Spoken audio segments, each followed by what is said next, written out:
জনাব ওবায়দুল কাদের, আপনাকে স্বাগত জানাচ্ছি পালস অফ পলিটিক্সের আমার আজকের আয়োজনে।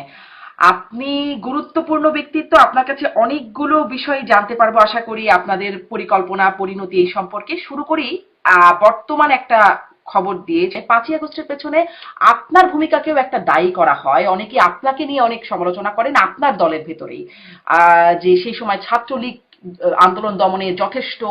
কোথায় আমি ছাত্রলীগকে যথেষ্ট বলেছি? আমি চ্যালেঞ্জ করছি, আমি এই কথা বলি। আচ্ছা জনাব ওবায়দুল কাদের, আপনার একটা বক্তব্য, মানে তারেক রহমানের সাথে বৈঠক হবে এই প্রসঙ্গে মনে হলো যে আপনি আগে খুব ব্যবহার করতেন একটা শব্দগুচ্ছ, খেলা হবে, এবং 7ই জানুয়ারি নির্বাচনের পর আপনি বলেছিলেন যে ফাইনাল খেলা শেষ, বিএনপির আর কোনো ভবিষ্যৎ নেই, এবং তারপর আসলে বলেছিলেন যে তারেক রহমান ভুয়া, বিএনপির কর্মসূচি ভুয়া, বিএনপি ভুয়া, এরকম। তখন কি মনে হয় মানে আপনার সেই বক্তব্য বা সেই শব্দগুচ্ছগুলোর জন্য কি আপনি কোনোভাবে বিব্রত বোধ করেন? কেন বিব্রত বোধ করব?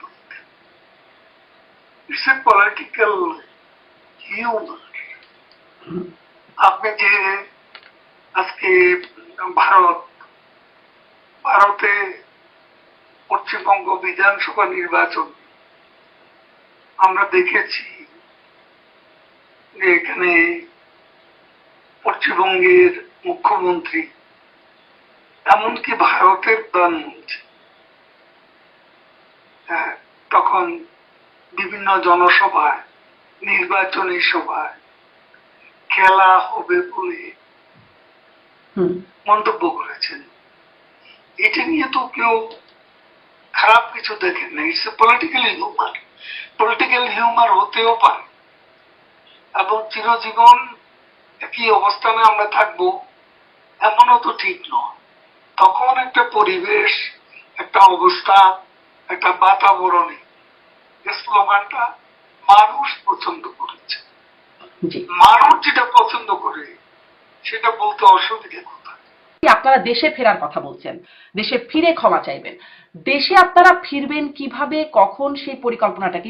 আপনি কি কোনো গ্যারান্টি দিতে পারবেন যে আমরা আব্দুল হামিদের মতো ফিরে যেতে পারবো নিরাপদে? কিন্তু আপনি যে গ্যারান্টির কথা বলছেন, এই গ্যারান্টিটা আপনাকে কে দেবে? মানে যদি গ্যারান্টি না পান আপনারা কখনোই ফিরবেন না, বা গ্যারান্টি আদায়ে আপনারা কি করছেন? আমরা সেটা করে নেব।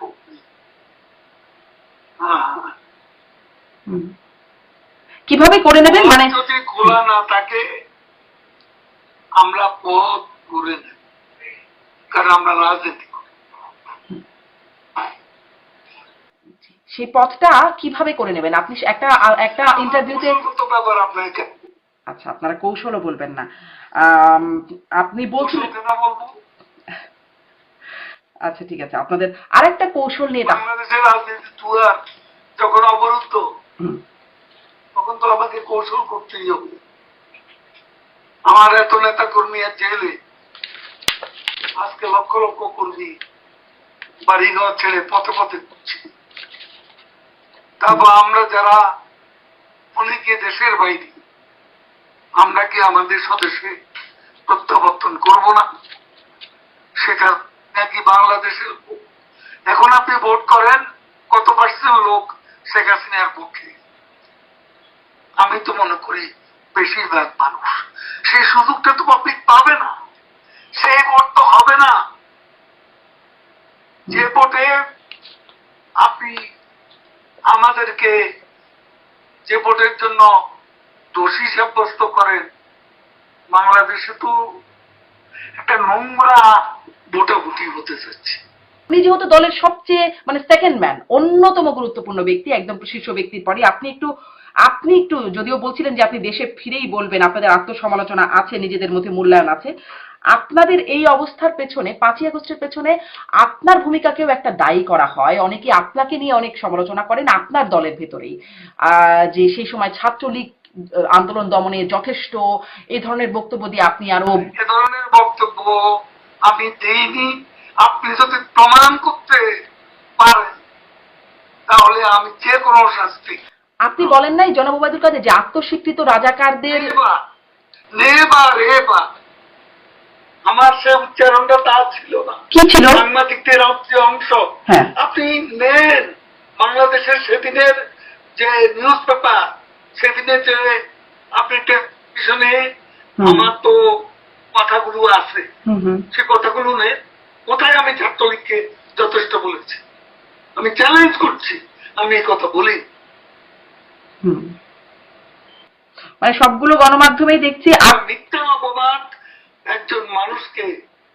আচ্ছা, আপনি কি বলেছিলেন আমাকে আরেকবার একটু রিকল করিয়ে দেবেন, আরেকবার একটু বলবেন, কারণ সবগুলো গণমাধ্যমে এই খবর কনফার্ম করছে যে আত্মস্বীকৃত রাজাকারদের বিরুদ্ধে মানে ছাত্রলীগই যথেষ্ট। আপনি বললে আমি কোট করব। নো, আমি এই কথা বলিনি। আপনি আসলে তাহলে কি বলেছিলেন? আমি যা বলছি, আপনি ওই ভিডিওটা নিয়ে আসেন, ভিডিওটা নিয়ে আসেন, বাংলাদেশে আছে সেটা। জি, সেখানে ভিডিওতে আমার মানে যত কোথাও ছাত্রলীগ যথেষ্ট ওই কথা বলা। জি, মানে আপনি কি বলেছেন সেটা কি আপনি এখন বলবেন? আমি আপনার কাছে চ্যালেঞ্জ করছি। হ্যাঁ, এটা একদম অসত্য, ফ্যাব্রিকেটেড, মোটিভেটেড।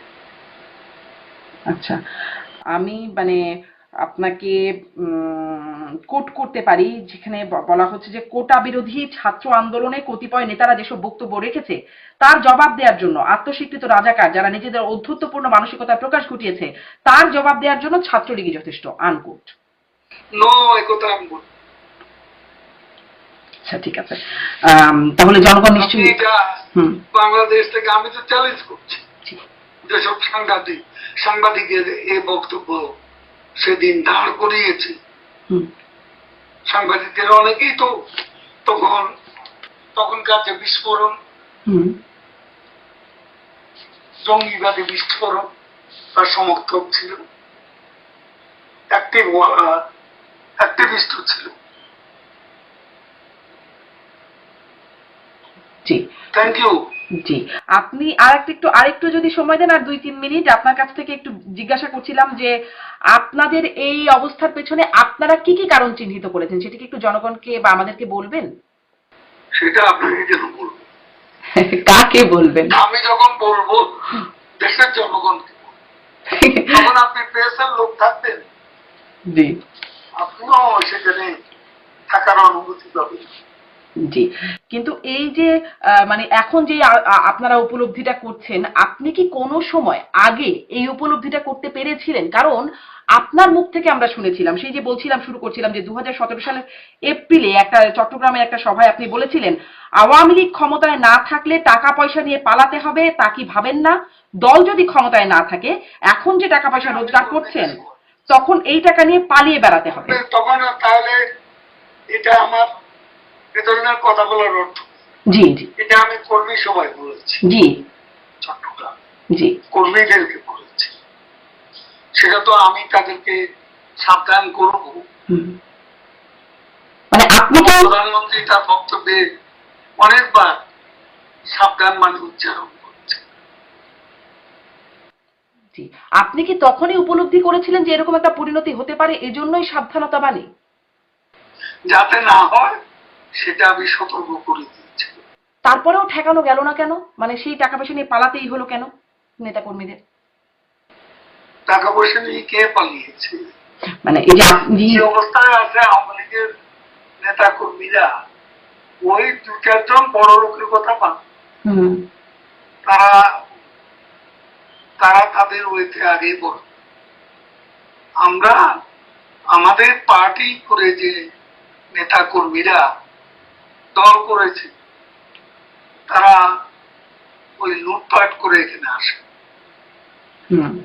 কিন্তু আপনার বিরুদ্ধেই, আপনার এবং আপনাদের মতো সিনিয়র কেন্দ্রীয় নেতাদের বিরুদ্ধে লুটপাটের যে অভিযোগ, যে একটা অভিযোগ একদম আপনাদের নেতারাই আমার এই অনুষ্ঠানে এসেই বলেছেন, মনোনয়ন বাণিজ্য। আপনারা মনোনয়ন দেওয়ার সময় বিপুল বড় অঙ্কের টাকা নেবার অভিযোগটা খার বিরুদ্ধে ছিল, যারা কমিটিতে ছিলেন, মনোনয়ন কমিটিতে আপনিও ছিলেন। আপনি প্রমাণ করেন। মানে আমি কি করে প্রমাণ করব? আমি তো আসলে অনুসন্ধানী সাংবাদিকতাটাও করি না। আপনাদের নেতা কর্মীরাই এই অভিযোগটা করছেন। অপবাদ দেবে, যে অপবাদ দিয়েছে তারা তো বলেনি মেট্রো রেলের জন্য কি কষ্ট আমি করেছি। করেছেন শেখ হাসিনা, কিন্তু আমি তো দায়িত্বে ছিলাম। পদ্মা সেতুর জন্য কি কষ্ট করেছে, 4000 সেতু নির্মাণের জন্য কি কষ্ট করেছি। বাংলাদেশে এত 4 লেন 6 লেন 8 লেনের রাস্তা, সেই সমতল থেকে পাহাড় পর্যন্ত, তারপরে লিমিটেড এক্সপ্রেসওয়ে, এগুলো তো কেউ কোনোদিন বলে না। না, এগুলো তো আপনারা অনেক বলেছেন। গর্বের কথা তো বলে না। না, এগুলো তো 15 বছর ধরে বলেছেন, এগুলো তো শুনেছে মানুষ, সবাই জানে এই বিষয়গুলো, শুনেছে। যেই প্রশ্নগুলো, আমার গুণের কথা বলবেন, আর আমি যখন থাকবো না তখন আমার বিরুদ্ধে মিথ্যা অভিযোগ সাজাবেন। ওগুলো প্রমাণ করুক। জনাব ওবায়দুল কাদের, এই অভিযোগটা আসলে আপনার দলের নেতাকর্মীরা করছে। যারা করেছে এটা প্রমাণ করতে বলবেন। জি, মানে এই অভিযোগটা আপনার দলের নেতাকর্মীদের, তাহলে এই অভিযোগটা আপনি মানে নেতাকর্মীদের উদ্দেশ্যে কি বলবেন যারা এই অভিযোগ করে? কোন নেতা কর্মী এ অভিযোগ করে? অভিযোগটা আমার এই অনুষ্ঠানে রাশেক রহমান, আওয়ামী লীগ নেতা রাশেক রহমান, যিনি 24-এ মনোনয়নও পেয়েছিলেন রংপুর থেকে, তিনি এই অভিযোগটি করেছেন। একদম মনোনয়ন কমিটিতে যারা আছেন, রাশেক রহমান, কোষাধ্যক্ষ, মানে আওয়ামী লীগের কোষাধ্যক্ষ আশিকুর রহমানের। আমার কথা শুনবেন? জি, অবশ্যই। তিনি এত জনপ্রিয় নেতা, মনোনয়ন দেওয়া হয়েছে, ইলেকশনে স্বতন্ত্র প্রার্থীর কাছে এসেছে, এটাই ওনার মনে কষ্ট, আর কিছু না। জি, উনি মনে করেছেন আমি ওনাকে হারিয়েছি। আমি কেন? তার বাবা আমরা একসঙ্গে আছি। আমি বরং আগ্রহ কিছু তরুণকে মনোনয়ন দেওয়ার পক্ষপাতী ছিল, এর মধ্যে সেও ছিল। এখন সেই ইলেকশনে তাকে কি আমি জোর করে যেতাম? জি, আপনি বলছেন যে তিনি জেতেননি বলেই তিনি এই অভিযোগটি করছেন, কিন্তু সেটি তো শুধু তার অভিযোগ না। করছেন ওই জন্য। এখন সরকারের পক্ষে বলে, আওয়ামী লীগের বিরুদ্ধে বলে কিছু পেতে চেষ্টা করছেন কিনা জানি না। আমাদের তো 2-1 জনের মধ্যে জামিন টামিন নিয়ে ফেলছে। তো কাজে এরকম হঠাৎ করে ভালো লাগে না। ওই যে হঠাৎ করে প্যান্ট বদলানো, পোশাক বদলানো, কত নেতা দেখলাম দেশে। জি, আপনি কি বলবেন তাহলে সরকারের সাথে, মানে যারা হঠাৎ জামিনও পাচ্ছেন বলছিলেন, সরকারের কোথাও থেকে কারো সাথে মানে অনেক নেতাদেরই ডিল হচ্ছে কি কোনো? যাওয়ার হয়ে গেছে, আর হবে না। তার গ্যারান্টি কি? হবে না এটা আপনি কিভাবে নিশ্চিত করবেন?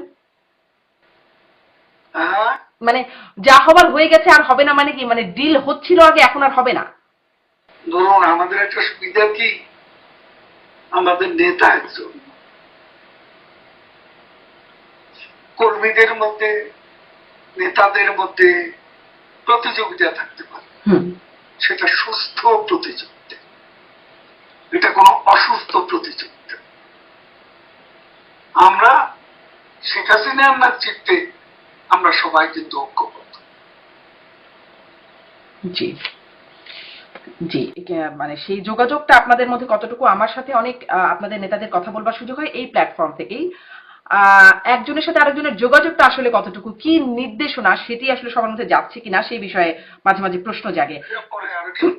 আপনাকে শেষ প্রশ্নটা করি, আপনি যখন মানে প্রকাশ্যে আসলেন, আপনি বলেছেন কি ভয়াবহ অভিজ্ঞতা আপনার হয়েছে, আপনাকে বাথরুমে লুকিয়ে থাকতে হয়েছে, আপনাকে আত্মগোপনে থাকতে হয়েছে দেশে 3 মাস, এবং তারপরে আপনি সুযোগ যখন পেয়েছেন তখন দেশ ছেড়ে এসেছেন, ভারতে পালিয়ে আশ্রয় নিয়েছেন। সেই বিষয়টা বুঝে আসছি, এ কথা আপনাকে কে বলবে? জি, ও সুযোগ বুঝে আসছি, এই শিক্ষা আপনাকে কে? আচ্ছা, তাহলে কিভাবে আসলেন? সুযোগ না পেলে আসলেন কি করে? কেন আপনাকে বলতে হবে?